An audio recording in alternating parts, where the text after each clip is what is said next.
Hello, and welcome to the True Crime Lounge on True Crime Saturday. Today is October 1st, 2022. This is a pre-recorded video. We're going to be continuing on with our series on Charles Manson. Originally, I was going to do a 4-part series, but it seems like this is a little bit long of a case, which I love. So it's going to be divided up maybe possibly 5-part, 6-part tops. So, I hope you guys are following. These videos are pre-recorded, like I said. So, if the date is off, I completely get why you might be confused. But, if you have not been watching, then go back to part 1 and 2, part 1 through 3, and you can see where I was talking about divided these up from his early life to his murders. Now today I'm going to go and talk about the investigation to the apprehension of Charles Manson. Okay? Alright, so before I continue, I want you to hit that like button. I want you to comment someone you want me to talk about next. It doesn't have to be a serial killer, but it can be a case you find very interesting. Now let's get started with the True Crime Lounge, all my true crime friends. Alright, so the investigations to the Tate murders have become news on August 9, 1969, the Polanski's housekeeper, Winifred Chapman, had arrived for work in the morning and she discovered the murder scene. On August 10th, detectives of Los Angeles County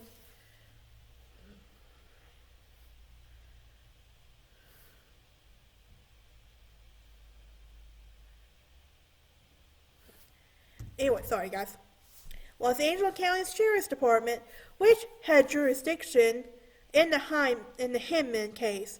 Informed by LAPD, detectives assigned to the Tate case of the bloody writing on the Hinman house, thinking of Tate murder as consequence of drug transactions. The Tate's team ignored this crime and other similarities. The Tate autopsies were underway and the LaBianca murders were yet to be discovered. Stephen Perrin, the shooting victim of the Tate driveway, was determined to have been an acquaintance of William Garrison, who lived in the guest house. Garrison was a young man hired by Rudy Ottobelli to take care of the property while Ottobelli himself was away. As the killers arrived, Perrin would have been leaving Cielo Drive after a visit to Garrison. He briefly had Tate as a suspect. Garrison told police that he had neither seen nor heard of anything of the murders that night. He then released on August 11, 1969, after undergoing a polygraph examination that indicated he had not been involved in any of the crimes. Remember, he was away in Europe at this time. But interviews decades later states that he had in fact witnessed a portion of the murders. Wrong person, excuse me for that. The LaBianca crime scene was discovered about 10:30 on August 10th, approximately 19 hours after the murders was committed. 15-year-old Frank Sutters, Rosemary's son from a previous marriage, and Leno's stepson, returned from a camping trip that was discovered to be an exterior condition of his home. He called his older sister and her boyfriend, Joe Dorgan, accompanied by his younger Strutters, into the home and discovered Leno's body. Rosemary was found by investigating police officers. On August 12, 1969, the LAPD told press that it had ruled any connection between the Tate and LaBianca murders. And boy, were they wrong, though. On August 16th, the sheriff's office raided the Spawn Ranch and was arrested and 25 other suspects in a major audit theft ring that had been stealing Volkswagens and converting them into dune buggies. Weapons were seized. but through a warrant, it had been misstated to the group was released a few days later. The LaBianca detectives were generally younger than the Tate team. And, ooh, I promise I'm not sick, by the way. In a report at the end of August where virtually all leads had gone nowhere. In the connection of writing the LaBianca singing group, the Beatles were the most influenced. So what about the breakthrough in the case? Well, still working separately from the Tate team, the LaBianca team checked in with the Sheriff's Department in mid-October about a possible similar case they learned from the Hinman case. They also learned that the Hinman detectives have spoken with Bo Sully's girlfriend, Kitty Lussinger, and she was arrested a few days early for the members of the Manson team. The arrest had taken place at the desert ranches to which the family had moved, and hence, unknown to authorities, its members have been searching Death Valley for a hole, accessed a bottomless pit. A joint force of the National Park Rangers and officers from California Highway Patrol, from the Inyo County Sheriffs, federal and state and county personnel had raided both the Myers and Bark ranches after following cues unwittingly left when the family members were burned in an earth mover owned by Death Valley's National Monument. The raiders have been found stolen dune buggies and the other vehicles was arrested in a dozen people, including Manson. A highway patrol officer found that Manson hiding a cabinet beneath the Barker bathroom sink.